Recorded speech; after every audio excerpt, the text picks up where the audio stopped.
Today, we're going to learn 5 cool music video effects and transitions you can do in Final Cut Pro. But these aren't just for music videos. You can use any of the effects learned here for basically any type of project you're working on. Let's jump into Final Cut Pro and get started. First up is the screen pump effect, and this one is super easy.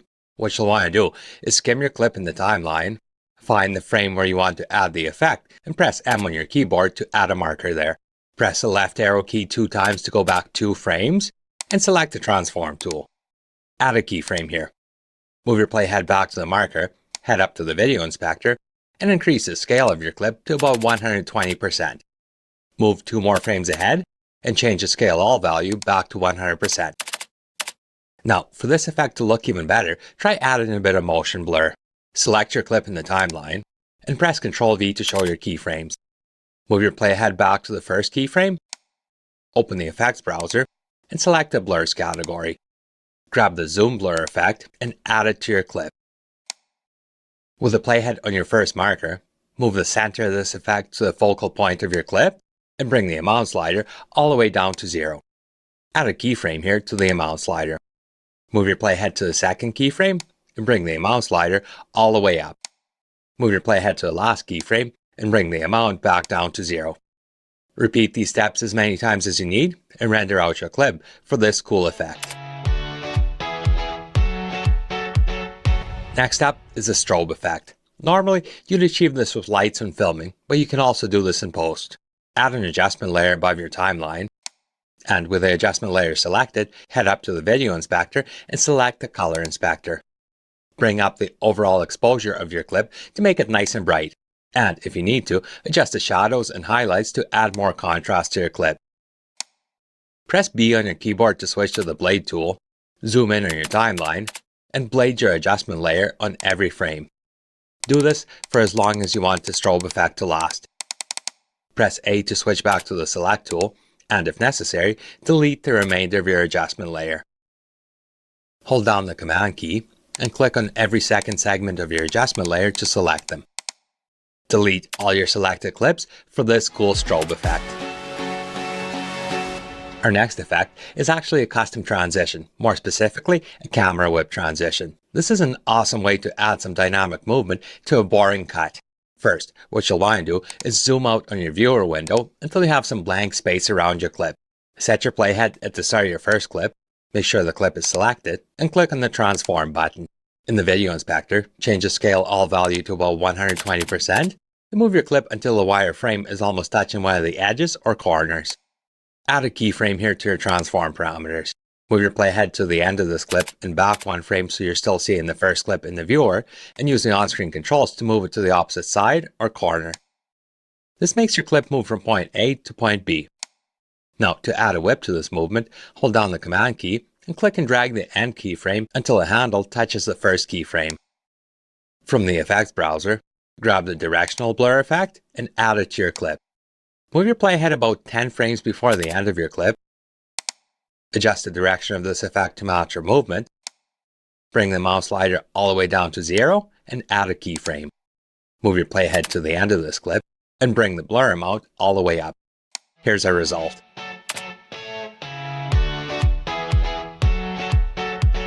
Next up is the double exposure effect, and this one is also super simple. To add the double exposure effect to your clip, all you have to do is layer 2 clips in your timeline with a second clip connected above your first one.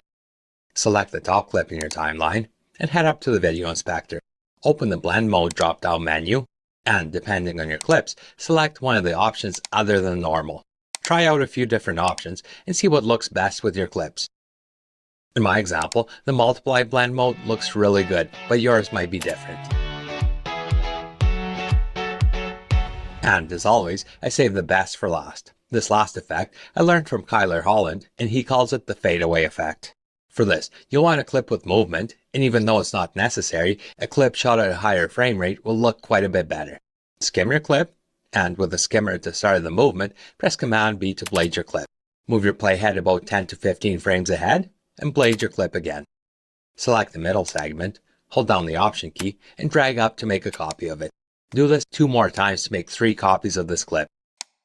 Select the top copy, press Command R to bring up the retime menu, and set the speed to 2x. Leave the middle segment to play back at normal speed and set the bottom clip to 50%. Select the end handle of each clip and press Command T to add a default cross-dissolve transition. Render out your timeline for this awesome fadeaway effect.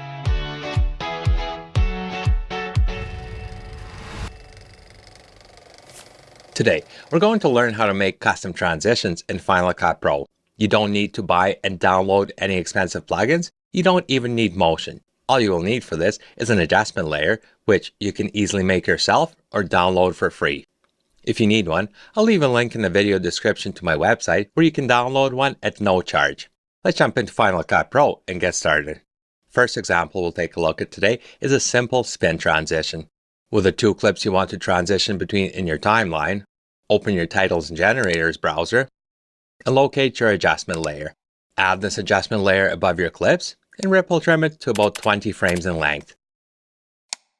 Select the Transform tool and add a keyframe. Place your playhead between your two clips and with the adjustment layer selected, change the scale all value to 600% and change the rotation to 180 degrees. Move your playhead to the end of the adjustment layer, change the scale back to 100% and set the rotation to 360 degrees. Set your playhead between your two clips again, open the effects browser and select the blurs category. Add the radial blur effect to your adjustment layer. Set the amount to about 50 and add a keyframe to your amount slider. Move your playhead to the start of the adjustment layer and bring the amount down to 0. Move to the end of the adjustment layer and bring the amount down to 0 again. Render out your timeline for this custom spin transition. The next example we'll take a look at today, I call it overexposure transition. Once again, add an adjustment layer above your clips, and this time, make it about 1 second long. Move your playhead to the start, make sure the adjustment layer is selected, head up to the inspector window and select the color inspector. Add a color wheels correction and add a keyframe. Move your playhead between the two clips and adjust the exposure until your clip is barely visible. Move your playhead to the end of your adjustment layer and double-click any controls you adjusted to reset them. Just like before, adding some blur to your adjustment layers makes it look even better. Set your playhead in the middle of your adjustment layer, add the Gaussian blur effect, bring the amount all the way up, and add a keyframe to the amount slider. Go back to the start and bring this back down to 0. Do the same at the end. Give your clip a few seconds to render out for this cool overexposure transition. Using the same method with certain video effects makes for even cooler transitions. The first effect we'll use for a transition today is the comic look effect. Add an adjustment layer above your clips, and once again, ripple trim it to about 1 second long. From the effects browser, select the comic looks category and add the comic basic effect to your adjustment layer. Move your playhead to the start, bring the mix slider all the way down to 0 and add a keyframe. Move to the middle and bring the slider all the way up. Move to the end of your adjustment layer and bring the mix back down to 0. There's a couple more things we can do to make this transition look even better. First, I feel like this particular transition would benefit from being longer. Adjusting the length is fairly simple. Just ripple trim your adjustment layer out to make it longer, say about 3 seconds. Select the adjustment layer and press Ctrl V to bring up the video animation viewer. Grab the end keyframes and drag them out to the edges of your adjustment layer. Another thing we need to deal with is the hard cut between our two clips. To soften this cut, select the end handle of your first clip and press Command T to add the default cross-dissolve transition. Here's the result. The last example we'll take a look at today will be a texture transition. Just like before, add an adjustment layer above your clips and make it about 3 seconds long. Head over to the effects browser, select the stylize category, and add the texture effect to your adjustment layer. Here, you can use a default wood texture, or if you want to, you can add your own texture clip to the drop zone in the inspector. With your playhead at the start, Bring the amount slider down to 0 and add a keyframe. Move to the middle and bring the slider all the way up. Go to the end of your adjustment layer and bring the amount slider back down to 0. Add a cross dissolve transition between clips and render out your timeline for this cool texture transition.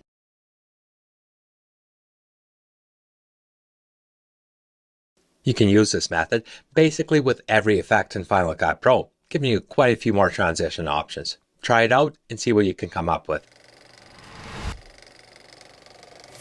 If you have something important to say and really want to drive the point home, adding pop-up text over your video is hard to beat. This can be done as simple subtitles at the bottom of the screen, as large text over your subject, or the text could be the subject over an animated background. This is a super simple effect to add to your video, and I'll show you how and a few different ways to animate your text right after I tell you about the sponsor of this video.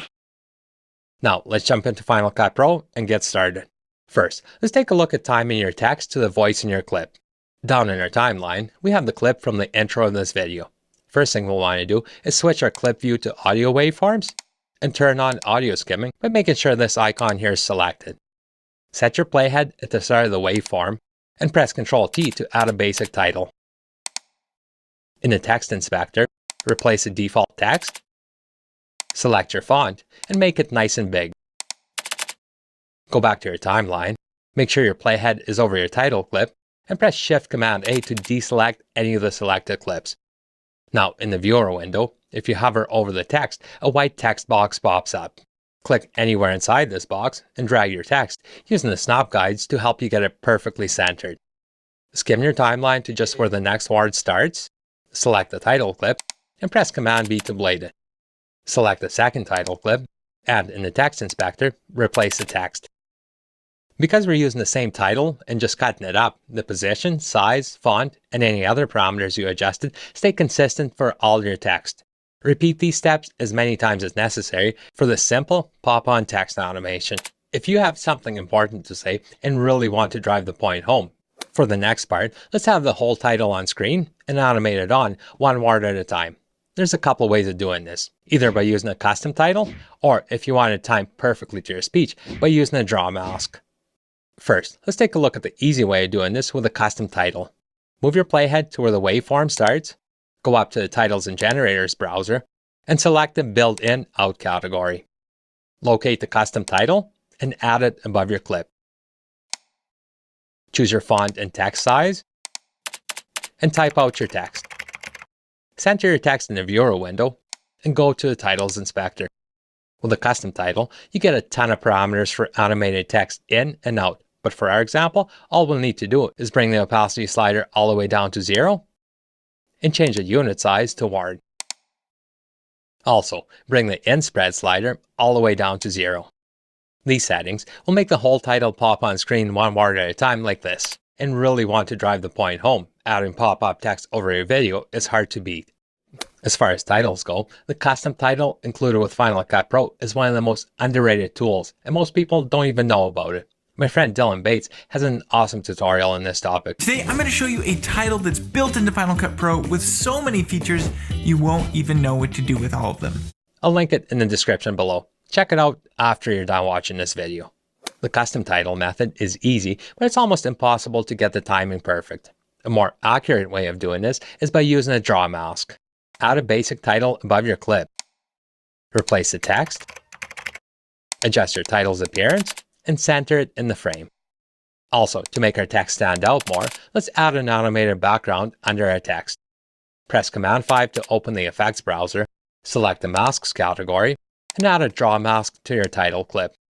Add a couple control points on the left side of the first word, and one more above the end. If you try adding control points inside the white text box, you'll notice all you end up doing is selecting the text. To add control points inside a text box, press P on your keyboard to switch to the position tool. This will disable a text box, and now you can add control points anywhere. Add one more point below your previous one, and add a bunch along the bottom. Click on your first control point to close your mask and hide everything except for the first word. Move your playhead to the start of the second word, go back one frame, and in the inspector window, add a keyframe to control points. Move one frame ahead, and move your control points to reveal a second word in your title. Move your playhead to the end, add a keyframe, move one frame ahead, and adjust your control points. Make sure you don't forget to add a keyframe one frame before adjusting your control points. If you don't, the mask will animate from the last position you adjusted it on. I'll press Command Z a few times to undo the last few steps. Once you get to the second line of your text, use the extra keyframes at the bottom to adjust your mask. Repeat these steps until your entire title is visible. If your timing is a bit off, you can always adjust your keyframes by selecting the title clip and pressing Ctrl V to show video animation. You can now click and drag any of the keyframes to adjust your timing. Doing it this way might take a little bit of extra time, but your timing will be much more accurate. If you have something important to say and really want to drive the point home, you can also use some of the built-in transitions or effects on your title clip to animate your text even more. Next time you're watching one of the bigger channels on YouTube, pay attention and see how often the pop-on text effect is used. You'll be surprised. Thanks for watching, and I'll see you back here next week. Hey guys, what's up? My name is Serge, and today I'm going to show you 3 different ways you can add a split screen effect to your project in Final Cut Pro. Let's jump right in and get started. The first method is the simplest and fastest, and that's by using the crop tool. Layer your 2 clips you want to use for this effect in your timeline directly over each other. Select your top clip and use the crop tool in the inspector window to crop off exactly half of your clip. My project is 4K, so I'll just take the width of my frame, which is 3840 pixels, and divide it by 2, which gives me 1920. I'll enter 1920 for the right crop value in the inspector for a simple split screen effect. The problem with this method is if you want to reframe your clip you cropped, it can get a bit messy, especially if you want to split right down the middle. This is where the second method works quite a bit better. The second way of adding a split screen effect to your project is by using a custom generator to hide half of your screen. Once again, layer your 2 clips on top of each other and go to the Titles and Generators browser. From the Generators drop-down menu, select the Solids category and add a custom generator clip above your top clip. Ripple trim it to the same length as your clip. With your generator clip selected, go to the Video Inspector and crop off the left half of this generator. If you want a divider between your 2 clips, crop off a little bit less. So in my example, instead of cropping off 1920 pixels, I'll go 1900. Select the clip under it and use a transform tool to reframe your clip. With the framing the way you want it, command click both your clips and combine them into a compound clip with Option G. Press V to disable this compound clip for now. Repeat these steps for your bottom clip. Add a custom generator above your bottom clip, ripple trim it to the same length, and crop off the right half of your generator clip, a little bit less if you want a divider between your clips. Reframe your bottom clip with the transform tool, and combine your 2 clips into a compound clip. Select your top clip and press V to re-enable it. Crop off half of your top compound clip to reveal a bottom clip. And if you want to change the color of your divider between your 2 clips, double-click one of the compound clips to open it in a separate timeline, select the generator clip, and in the Generators Inspector, change the color of your generator. Press the back arrow to go back to your timeline, and do the same to your other compound clip.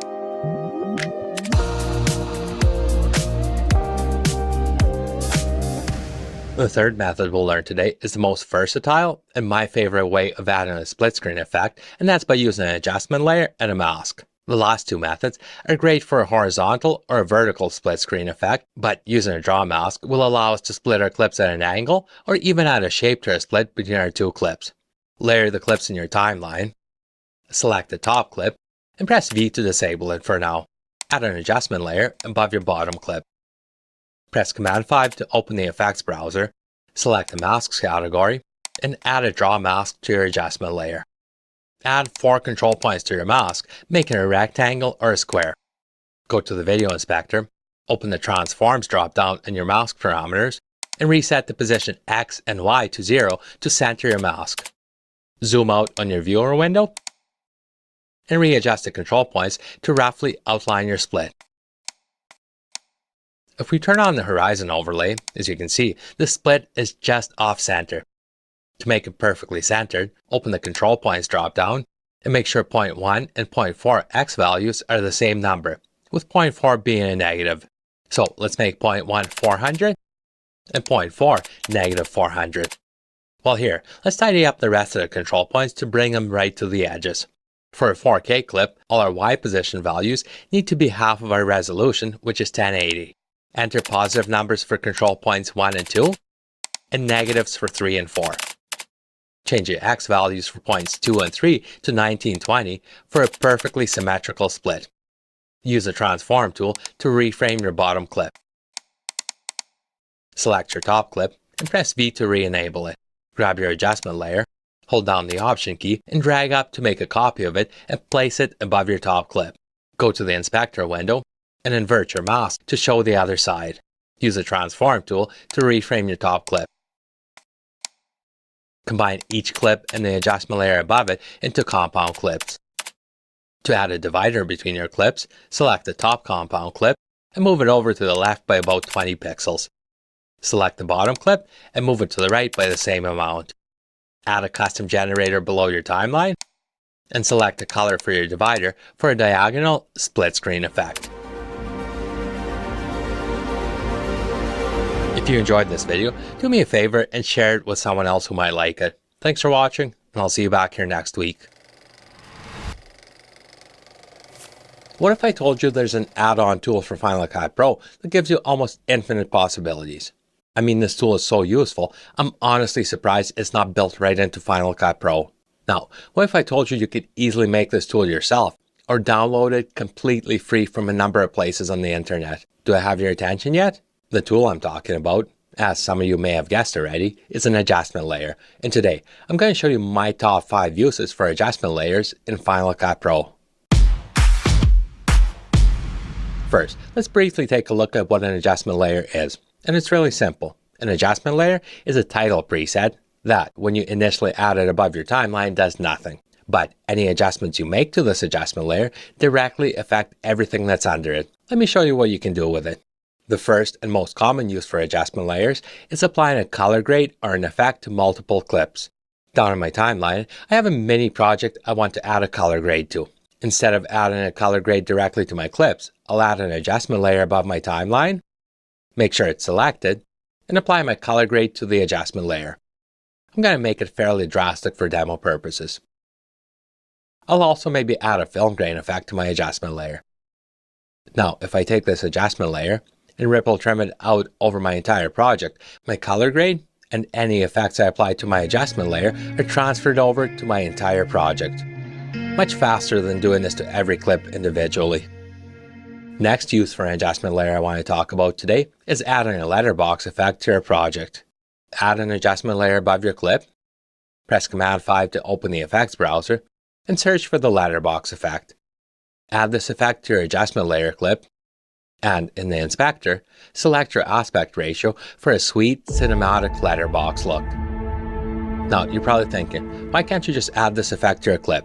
Well, you can, but if you have a clip like mine, where the subject's head gets cropped off by the letterbox bars, you can't adjust the framing. Adding this effect to an adjustment layer leaves your clip unaltered, and you can still use the transform tool to reframe the clip under it.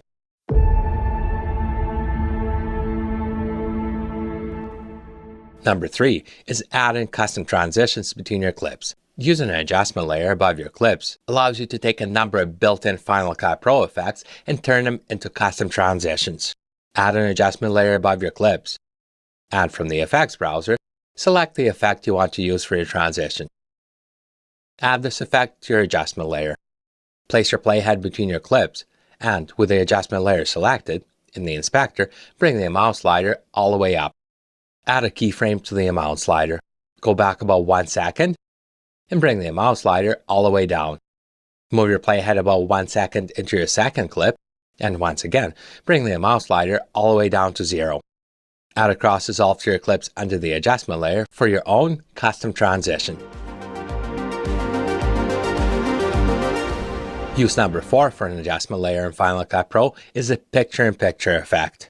Add the clip you want inside the picture-in-picture window above your timeline, and add an adjustment layer above it.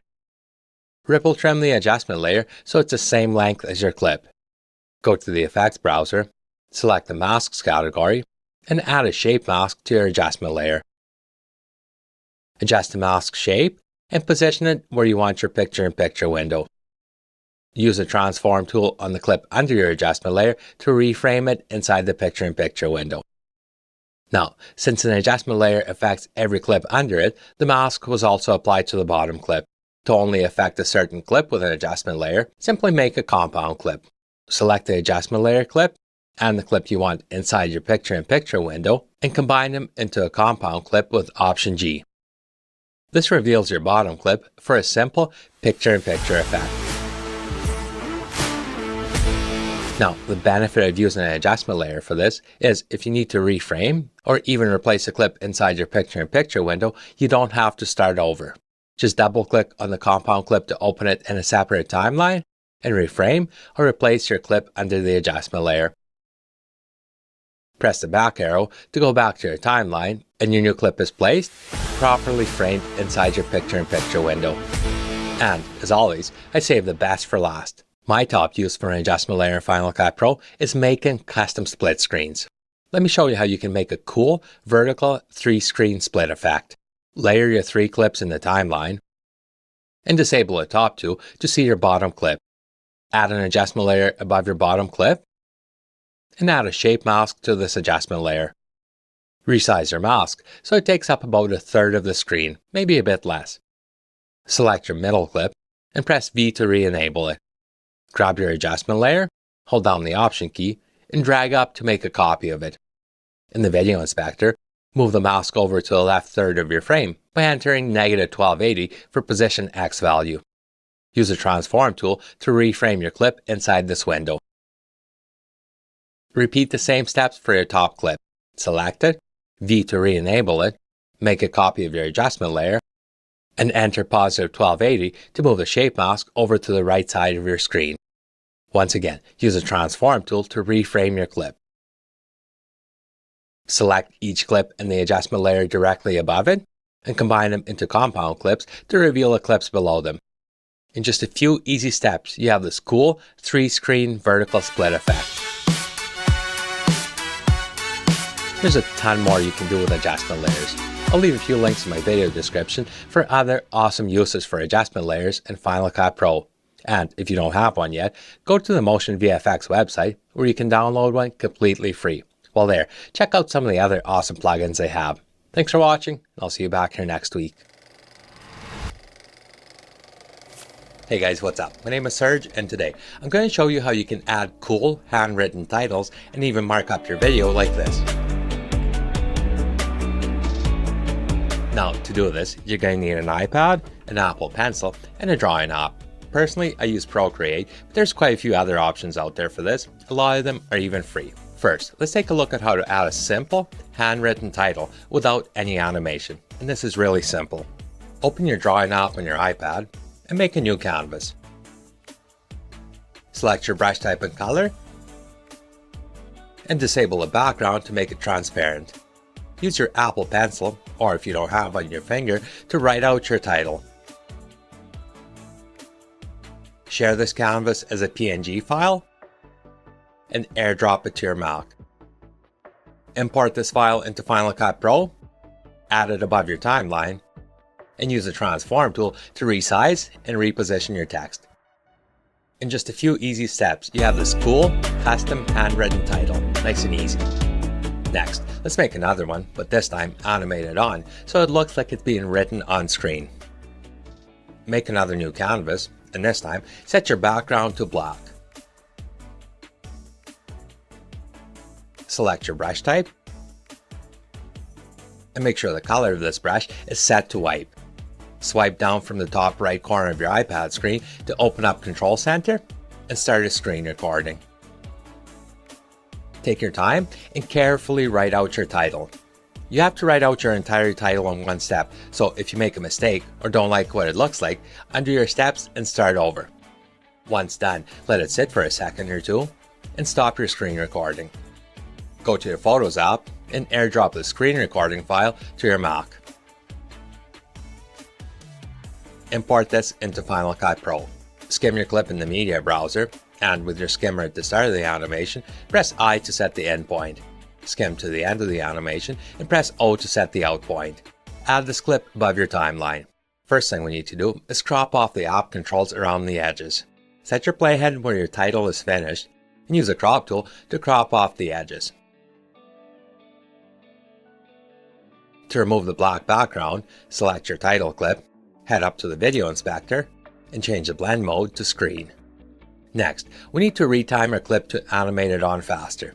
Move your skimmer to the frame where your title is complete and press Shift B on your keyboard to blade the speed of your clip. Open the speed drop-down menu over the first segment and speed up the first part of your clip. For my example, I'll speed it up by 4 times. Use a retime handle at the end of your second segment to slow this part down and make the text stay on screen longer. Use the transform tool to resize and reposition your clip.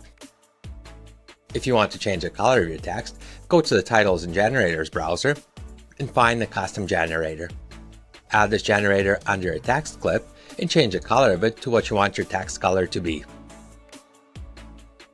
Select your top text clip and make it into a compound clip. Change the blend mode of this compound clip to Stencil Luma to change your text color. To remove the black background, command-click your text clip and your generator clip and combine these two into a compound clip with Option G. This reveals your bottom clip with a cool write-on text title. The last thing we'll take a look at today is marking up your video, where you actually need to see the video clip on your iPad for reference. Select your video clip you want to mark up and place your playhead on the frame you want to use for reference. Press Command 5 to open the effects browser, and from the color category, select the colorize effect. Add this effect to your video clip. In the inspector window, remap your blacks to a darker shade of green and remap your whites to a lighter shade. Turn the intensity all the way up to 100%. Hit the share button and export your reference frame as a still image. You can now go ahead and delete the colorize effect from your clip. AirDrop your exported image to your iPad and open it in Procreate or whatever app you're using. Start a screen recording, mark up your clip, and send it back to your Mac.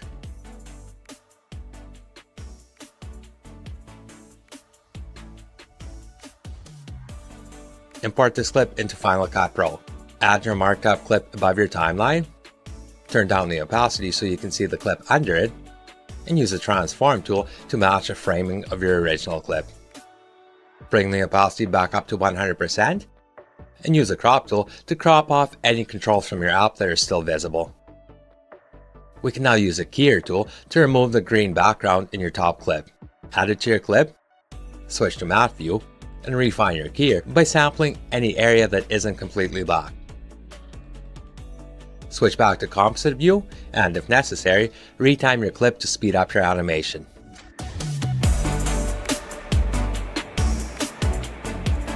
I really wish there was an easier way to mark up your video, but this is the best way I know how it's done. If you have a better way, I'd love to hear about it. Thanks for watching, and I'll see you back here next week. Take no loss. I don't even know what it costs. We've all seen this glowing lines effect, made famous by Blogger Media. And there's been plenty of tutorials on how this can be done in Final Cut Pro by using a dedicated plugin. There's a couple of problems with this. One is these plugins can be expensive and really bog down your computer. And two is you have to use a trackpad or a mouse to make these animations, which can be tricky and take forever. Today, I'm going to show you how you can do this exact same effect much easier and faster, and without having to buy a special plugin, by using an iPad, an Apple Pencil, and Procreate. Hey guys, what's up? My name is Serge, and welcome back to my channel. Let's jump right into Final Cut Pro and get started. First thing we need to do is select a range in our timeline where we want to apply this effect. Skim your timeline, and with a skimmer a few frames before where you want this effect to start, press M on your keyboard to add a marker. Without moving the skimmer, press I to set an end point. Move your skimmer to where you want this animation to end, and press O to set the out point. Selecting a range allows us to export just a specific part of our timeline instead of our entire project. Hit the Share button, select your export preset, and export the selected range from your timeline. AirDrop this exported file to your iPad.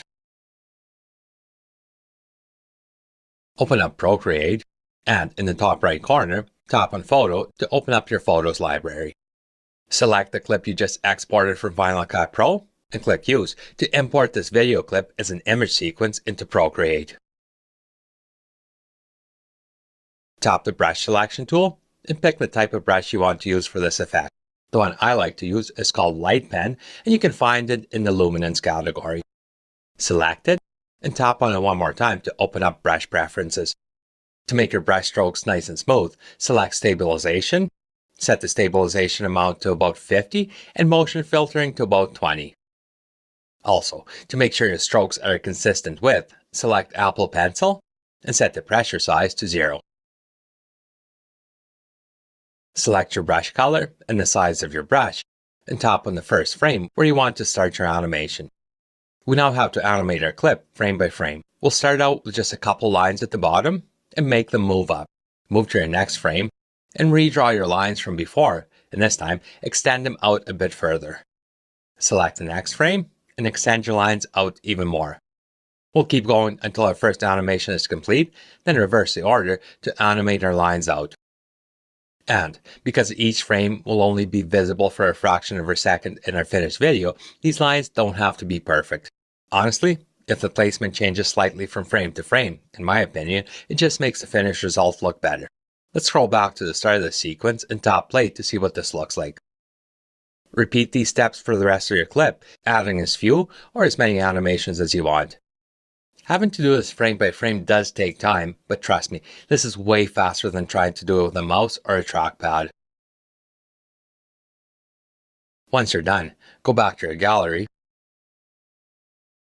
hit the share button, and select either animated MP4 or the animated HEVC format to export this as a video clip. Select max resolution to retain your video quality, make sure the frame rate matches your original clip, and hit the export button in the top right corner. AirDrop this file back to your Mac and import it into Final Cut Pro.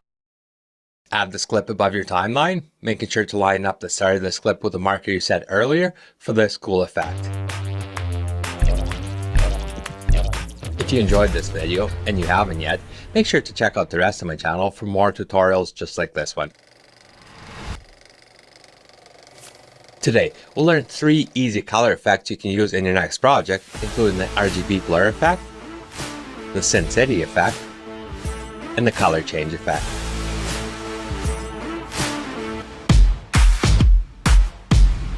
First up is the RGB blur effect. Select the clip you want to use for this effect. Press Command-C to copy it, and Option-V to paste it as a connected clip. Paste one more copy of this clip, and stack all 3 directly above each other. Select the top clip, go to the color inspector, and add a color curves correction. We'll use these color curves to isolate a different color channel in each copy of our clip.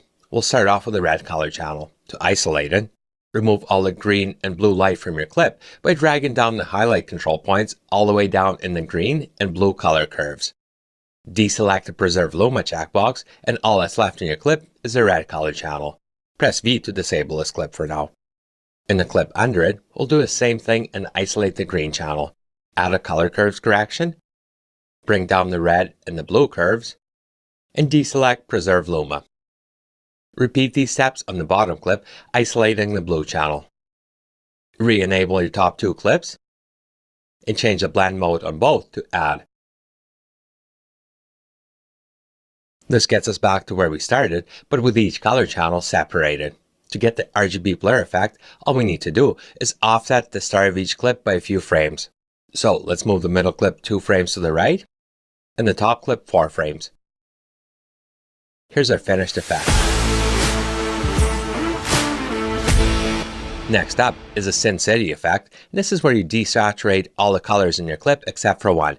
This is also fairly simple. Select your clip, and in the color inspector, add a hue saturation curves correction. Locate the hue versus saturation curve, and click on the eyedropper tool in the top right corner. Use this eyedropper tool in the viewer window to sample the color you want to isolate. Back in the color curves, you get 3 control points. The one with a line through it is the color you selected, and one on either side is to limit your selection range. Grab each one of the outside points and drag them all the way down. Move these points towards or away from your middle point to select more or less colors until you have a clean selection. If you have a similar color in other parts of your frame you can't remove with this color curve, use a mask. Make a copy of this clip and add a shape mask.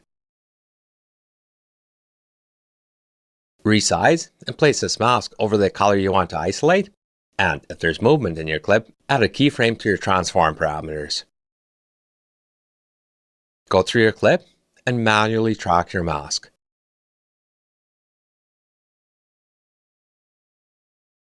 Select your bottom clip, and in the color inspector, drag the middle control point all the way down to completely desaturate your clip.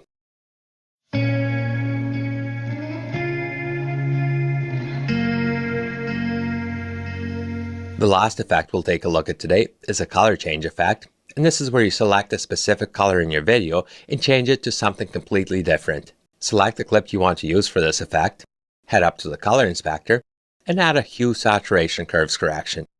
Locate the hue versus hue curve, select the eyedropper tool, and sample the color you want to change. Just like before, you get 3 control points in your curve, with the middle one being the color you selected. Drag this point up or down to change your selected color. Moving this control point left or right will also change the hue of your selected color. And just like any color correction in Final Cut Pro, this can be keyframed. So if we move our playhead to the start of this clip, add a keyframe, then move to the end and change the hue of our selected color, we end up with this cool color change effect. You can make this color change go through every color of the rainbow and amaze your audience, or make it subtle and confuse the out of the internet. Thanks for watching, and I'll see you back here next week. Today, we'll take a look at the top 5 ways to use the built-in object tracker in Final Cut Pro. Number 1 is using the object tracker to track a title to a moving subject, and this is very simple. Just select the title you want to use for this, and instead of dropping it onto your timeline, drag this title over the viewer window. When you hover over an object or a person in your clip, Final Cut Pro will recognize it and fit the tracker to your object. Click the Analyze button to track your clip. It doesn't matter where your playhead is, Final Cut Pro will track your entire clip. Open the Tracker drop-down to select what tracker properties you want to apply to your title and click Done. Replace your text in your title and use the on-screen controls to position it. It's that simple.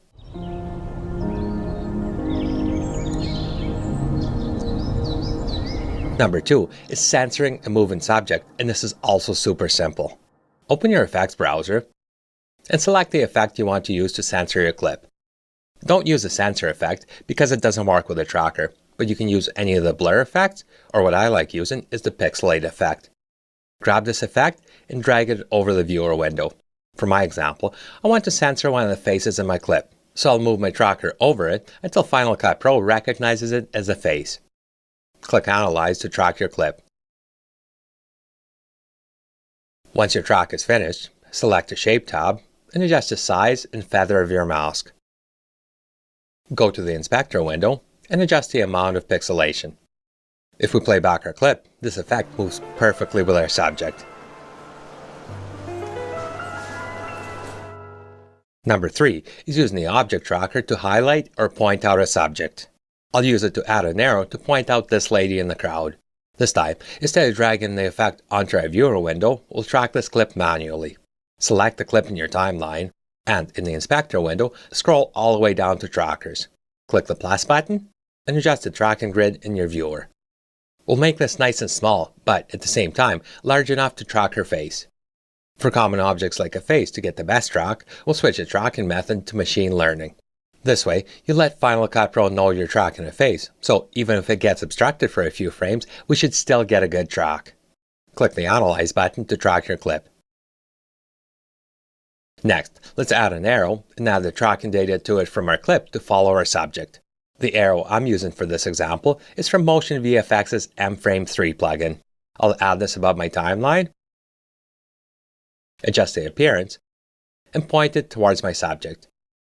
To add the tracking data from our bottom clip, with the arrow clip selected, open the Transform tool, and select the object track from the clip below it. I don't want this arrow to rotate, so I'll deselect rotation. Click Done to apply the position parameters from our bottom clip to the arrow so it perfectly follows our subject. Use number 4 for the object tracker in Final Cut Pro is adding realistic camera shake to your tripod shots. I do know Final Cut Pro comes with a built-in handheld effect, but honestly, it just looks fake. Using the object tracker can make it look much more realistic.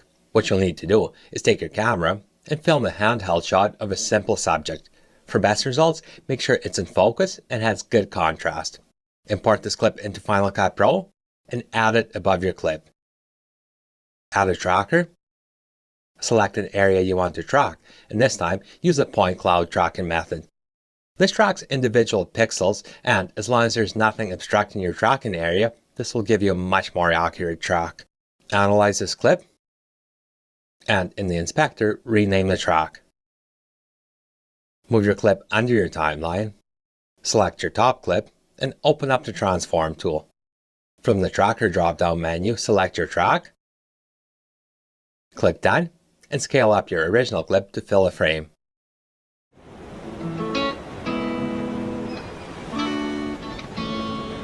And last, but definitely not least, is the locked-on stabilization effect. I've done a video on this before, but the object tracker has been updated, so I figured now is a good time for a refresher. Select your clip, add a tracker, and place a tracking square over the part you want to lock onto. Analyze your clip. Go to your inspector window and set the scale all amount to -100. Grab the same clip from a media browser and place it above your original clip. Select the transform tool, and from the tracker drop-down menu, select your object track from before. Open the tracker drop-down again and deselect rotation. Click done and make sure the rotation value for this clip in the inspector is 0. To flip this clip the right side up, we need a negative scale value again. And since we're moving the frame around to keep our subject in the same spot, let's go a bit more, maybe -130. If needed, adjust your subject's position for this cool locked-on effect.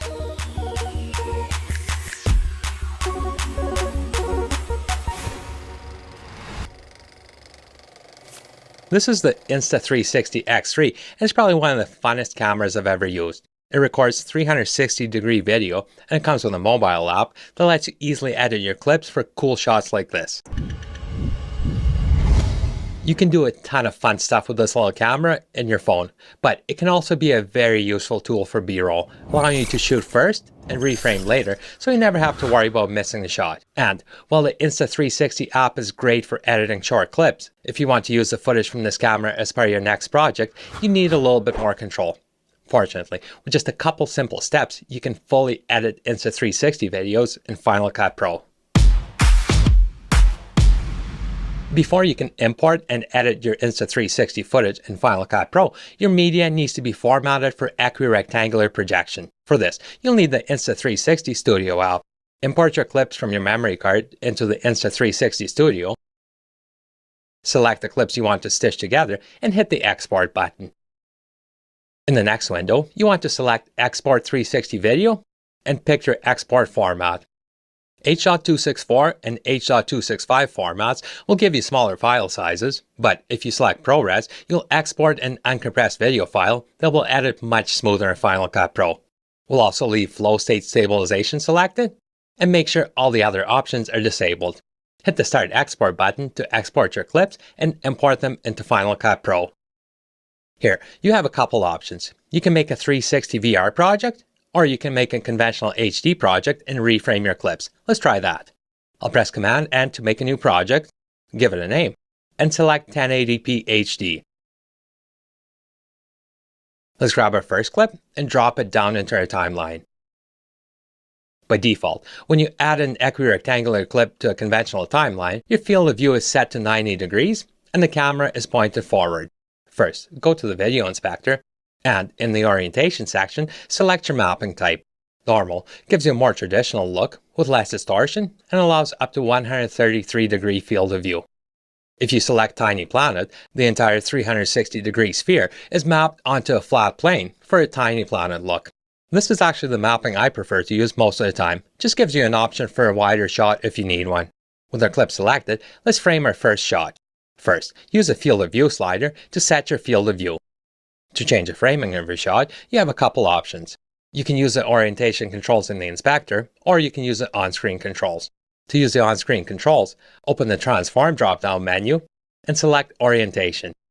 You can now just click and drag in the viewer window to reframe your shot. You could also hold down the Shift key while dragging to lock either the X or the Y axes. If you need to rotate your shot, simply hold down the Command key and drag left or right to rotate your clip. Using the Show Horizon overlay can also be very helpful when trying to frame or level your shot. When you want to change the framing of your shot, you also have a couple options. If you just want to cut to a different angle, blade your clip, select the following segment in your timeline, and reframe your shot. In my example, I point at a tree on my left-hand side, so I'll just blade my clip and reframe my shot to show my viewers what I'm pointing at. This time, I'll use the inspector controls. The tilt or the X-axis moves my framing up or down. Pan or Y-axis moves it left or right. And roll or Z-axis rotates a clip. You can also change your field of view to narrower or a wider shot. Another way to change the framing of your shot is by keyframing. This way, instead of a cut, you get an animated camera move. In my clip, I'll use keyframes to lock onto the tree I'm pointing at as I walk by. To animate the framing in your clip, move your playhead to where you want your animation to start, and in the inspector, click the down arrow beside Orientation Controls and select Add Keyframes. This keyframes all of your orientation parameters. Move your playhead a few seconds ahead, and use either the on-screen controls or the orientation controls in the inspector window to reframe your shot. Here's what we have so far, and keep in mind, this entire sequence was edited from just one shot.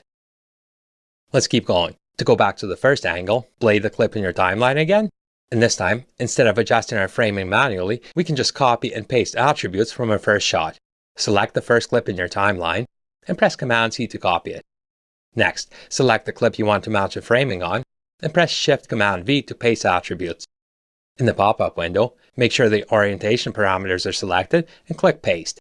This pastes all the orientation parameters from our first clip, so our framing is exactly the same. And last, let's keyframe a camera move to a fun little tiny planet shot of your clip. Set your playhead where you want the animation to start and add a keyframe. Move your playhead about 20 frames ahead. Set the field of view to 360 and use the orientation controls to frame your subject at the top of this tiny planet. I'll let this clip render out, and here's a cool little sequence I was able to edit from just one shot.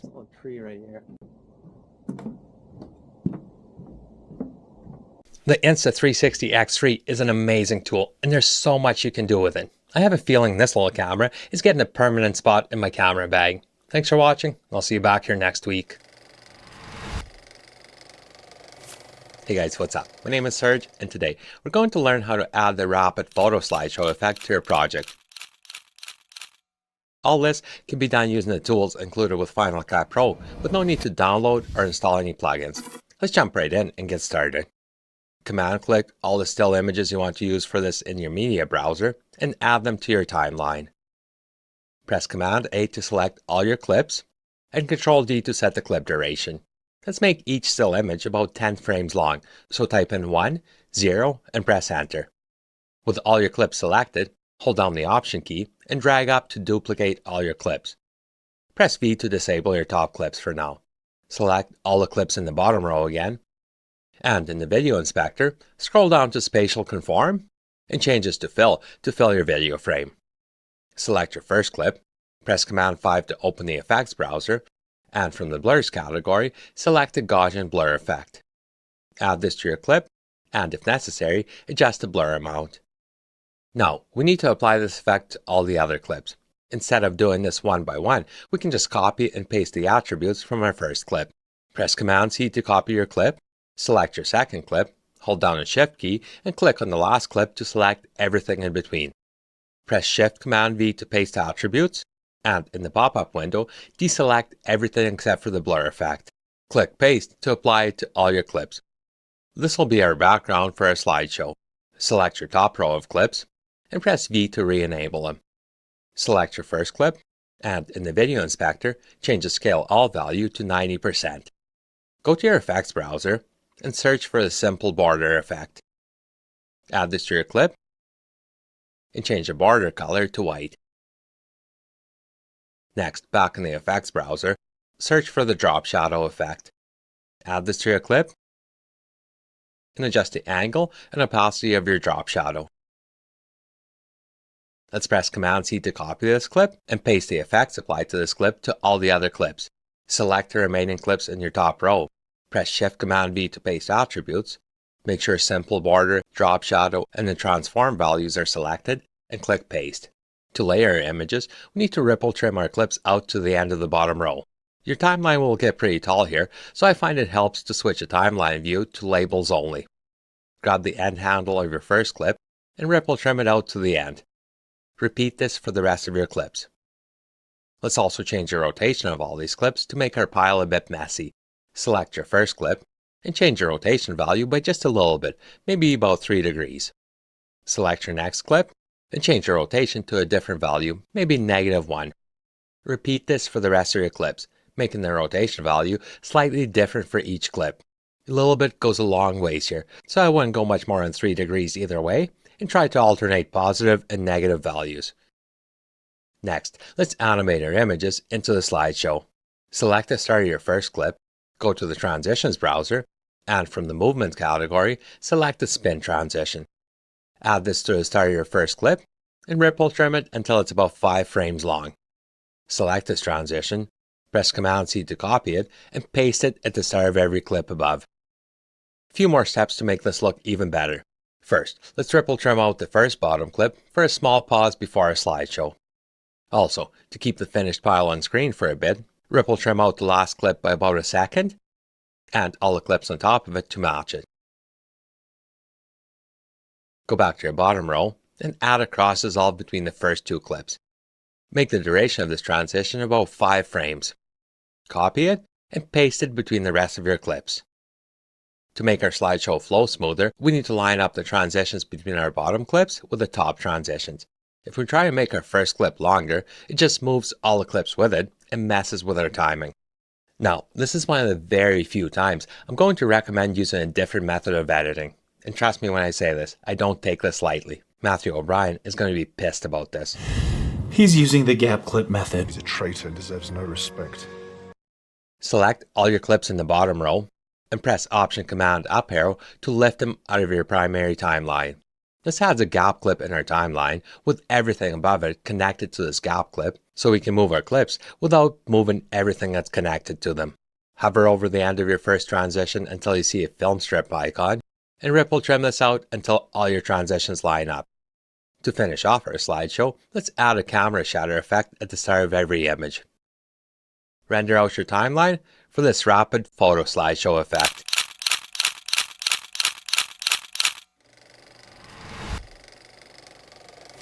Hey guys, what's up? My name is Serge, and today we're going to learn how to zoom in on, highlight, and even magnify parts of your video in Final Cut Pro. This is a beginner tutorial, so if you're new to Final Cut Pro, you're in the right place. Let's jump right in and get started.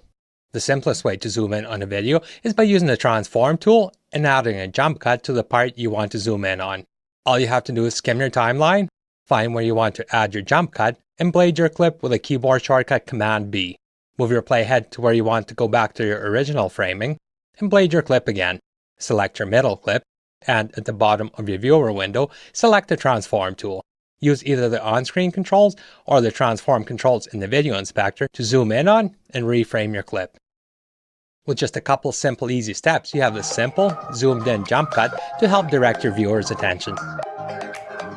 Besides the jump cut to the part where you want to zoom in on, you can also use keyframes to animate a zoom. You can do this with a transform tool, or what I like better is using the crop tool. Skim your timeline again, and place your playhead where you want to start your animation. From the Transform drop-down menu, select the Crop tool, and make sure Crop is selected. Add a keyframe here. Move your playhead about 10 to 20 frames ahead, and in the viewer window, use one of the corner handles to drag it towards the middle. Click anywhere inside the highlighted rectangle to move it and set your framing. The advantage here is you still get to see the entire clip while zooming in. Clicking Done will fit your highlighted area to your video frame. To zoom back out on your clip, move your playhead to the frame where you want the animation to start, and once again, add a keyframe to the Crop tool. Move another 10 to 20 frames ahead, and in the inspector window, reset all your crop parameters back to 0. This gives us a nice zoom in and out animation to help highlight the important part of your frame. If you need to adjust the speed or the start and end points of your animation, select your clip and press Ctrl V to bring up the video animation. In the crop parameter, you have 4 keyframes, 2 for the start and end of your zoom in animation and 2 for the zoom out animation. Click and drag these to either side to fine tune the start and end of your animation.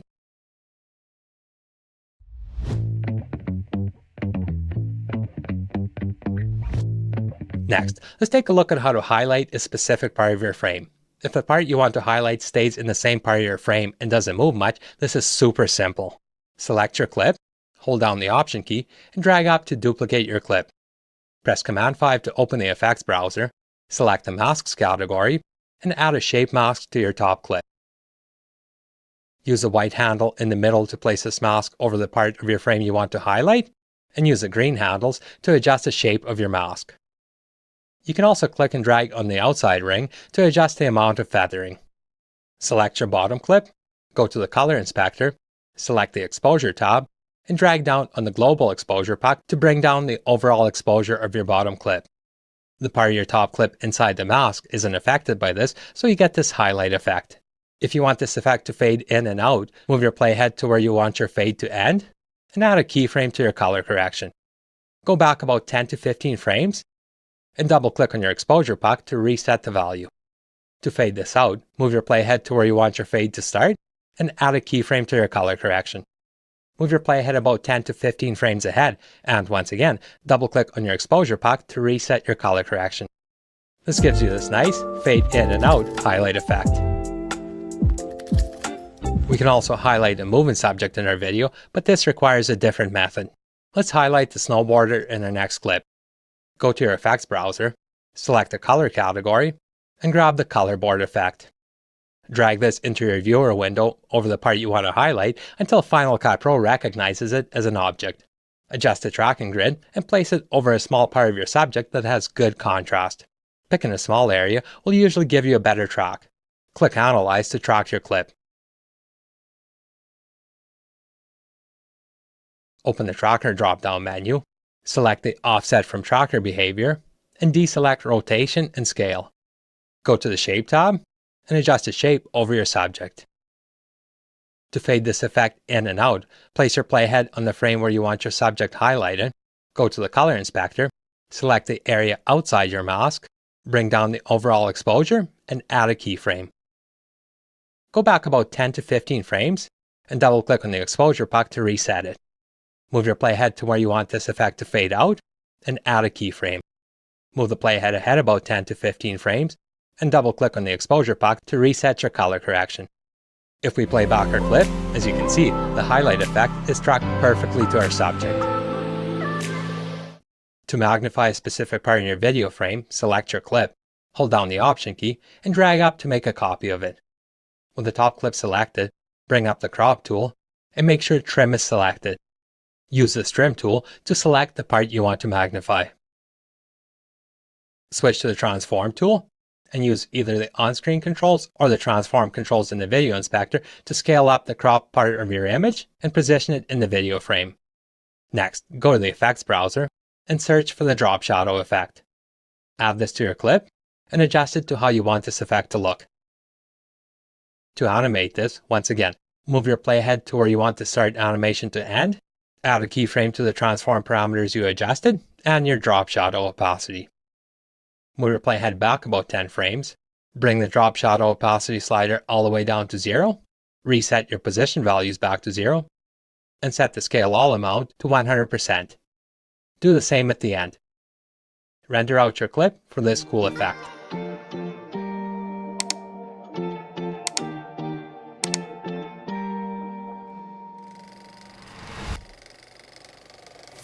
Hey guys, what's up? My name is Serge, and today I'm going to show you how to make this cool clone trail effect for your next TikTok, Instagram reel, or wherever you share your content. Before we get started, a couple things to keep in mind before you start. One is you don't want any camera movement at all when filming, so use a tripod. Scorsese ever use a tripod? And two, even though you're making this effect for mobile platforms, so we need vertical video, film this in the conventional 16:9 format at the highest resolution your camera can film. This way, we can fake camera movement in post and make it look like we're using complex camera tracking. With that out of the way, let's jump into Final Cut Pro and get started. Make a new project and set the video resolution to be the same as your clip. In my case, it's 4K. Add this clip to your timeline. If I skim through my demo clip, as you can see, it has a tiny bit of camera movement. Even this small amount of movement will mess this effect up, so first we need to stabilize it. Near the bottom of the video inspector, select the stabilization checkbox, and once your clip is analyzed, select tripod mode. This takes all the camera movement out of our clip. Skim through your timeline and add a marker on the frames you want to freeze. Now, to cut out our subject, we could use the draw mask tool, but a much easier way of doing this is by using the photo editing app. I personally use Pixelmator Pro, but this can also be done in Photoshop. Pixelmator is just cheaper. Place your playhead on the first marker, hit the share button, and export this frame as a still image. Let's call this image 1 so it's easier to keep track. Repeat this on every marker. With our images exported, let's cut out our subject in each frame. Select image 1, right-click on it, and open it in Pixelmator. To cut out our subject here and remove our background, all you have to do is click the Remove Background button in the top right corner. With our background gone, hit the Share button, and to keep the alpha channel in this image, export it as a PNG file. Do this to your remaining images you exported from Final Cut Pro. Once done, import your PNG images back into Final Cut Pro. Grab your first image, and with your playhead at the start of your clip, press Q to connect it above your timeline. Ripple trim the end of this clip to the first marker. Select image 2, add it to your timeline, and ripple trim the end to the second marker. Repeat this with your remaining images. Here's what we have so far.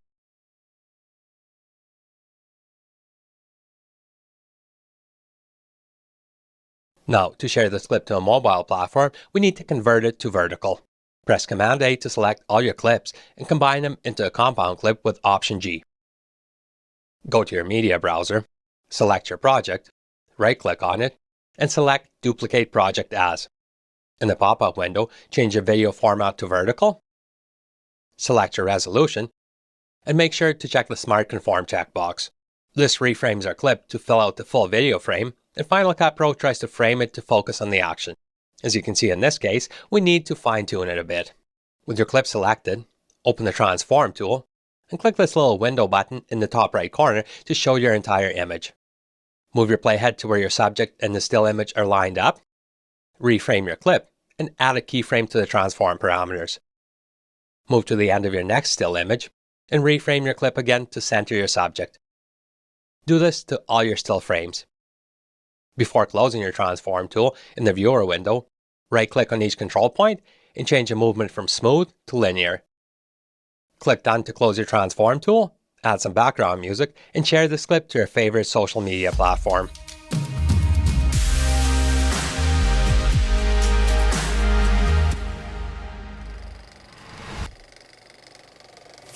Are you trying to record better audio for your talking head video, but it still sounds like you're in an empty cathedral? Your microphone might be to blame. Hi, my name is Serge, and on this channel, we help people tell better stories through more engaging videos. And there's nothing out there that hurts viewer engagement more than bad audio. If your video sounds like people are going to click off and move on to the next one. Today, we're going to talk about the equipment you can use, how to record your audio, set the volume level, and sync your audio to your video for professional sound. First, let's talk about your mic, and this could be what's hurting your audio. More specifically, the type of microphone you use and its placement. First of all, the mic on your camera sucks, so don't use it. If you're recording talking head videos, in my opinion, a dynamic mic is the best type of microphone you can use. The advantages of using a dynamic microphone over a condenser mic is it's designed to only pick up audio signals in very close proximity to it. Most of the background noises, like your furnace or AC running in the background, any street noise coming in through your windows, even the sound reflections of your room will be rejected. This alone will make your audio sound much better. But there is a couple of disadvantages to using this type of mic. One, since it needs to be very close to the sound source, it's probably going to be in your frame. To me, it's not a big deal, but if you absolutely can't have it in your frame, a shotgun mic might be a better option. 2, depending on the connections on your mic, you might need an audio interface to record with it. There's a few affordable options out there for this, or you could get a USB mic that can be connected right to your computer. The mic I use is a D80 VO7U, and this hooks up directly to my computer. And 3, since you will be recording your audio separately, you will need to sync it to your video. Final Cut Pro makes this very simple, and I'll show you exactly how to do it later on in the video. To record my audio, I normally use GarageBand. It's free and it does a great job. Let's connect our mic to our computer, open up GarageBand, and set it up for audio recording. Make a new project, and set the audio type to voice. Up at the top, let's turn off the metronome and count in, and since we're just recording voice, let's change our project parameters to just time. Also, down in the effects panel, make sure your mic is selected. Right above that is the record level slider. Talk normally into your mic while watching the audio levels and adjust this slider to make sure the meter stays mostly green. You're now ready to record your audio. Turn on your camera, make sure it's recording audio, and press the record button. Press record in GarageBand and start recording your video. Once done, stop your camera recording and hit the stop button in GarageBand. Now, you could edit your audio recording right in GarageBand, but since we're going to sync it with our video, we'll export this file and do all our editing right in Final Cut Pro. Up in the menu bar, select Share and select Export Song to Disk. Choose your export file type, I use AAC, and hit the export button to export your audio file. Next, we'll import our audio track and our video file into Final Cut Pro and sync them up to replace our camera audio. Import your video clip and the audio file from GarageBand into Final Cut Pro. Command-click both your clips in the media browser, right-click on either one, and select Synchronize Clips. In the pop-up window, give it a name, and make sure both use audio for synchronization and disable audio components on the AV clips checkboxes are selected. Click OK. Final Cut Pro will line up audio on both your clips, disable camera audio, and replace it with a much better GarageBand recording. In your media browser, you'll see a new clip with a synchronized clip icon in the top left corner. Add this clip to your timeline. Before we start editing our clip, there's a couple more steps we need to take. If we play it back, you'll notice the audio in this clip seems very quiet. My videos look nothing like the promo video at the mall. Instead of giving up, there's a few different ways to increase the volume in this clip, but what I recommend is using the limiter effect. Open your effects browser, and from the levels category, grab the limiter effect.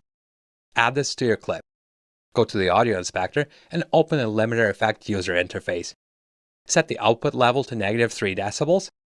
Set your release to about 250 milliseconds and set the look-ahead value to 5. Switch to legacy mode and make sure soft knee is turned on. Play back your clip and adjust the gain slider until the reduction meter reads between 1.5 and 3 dB. Camera and started filming. Needless to say, my videos look nothing like the promo video at the mall. Any more than that will make your voice sound unnatural.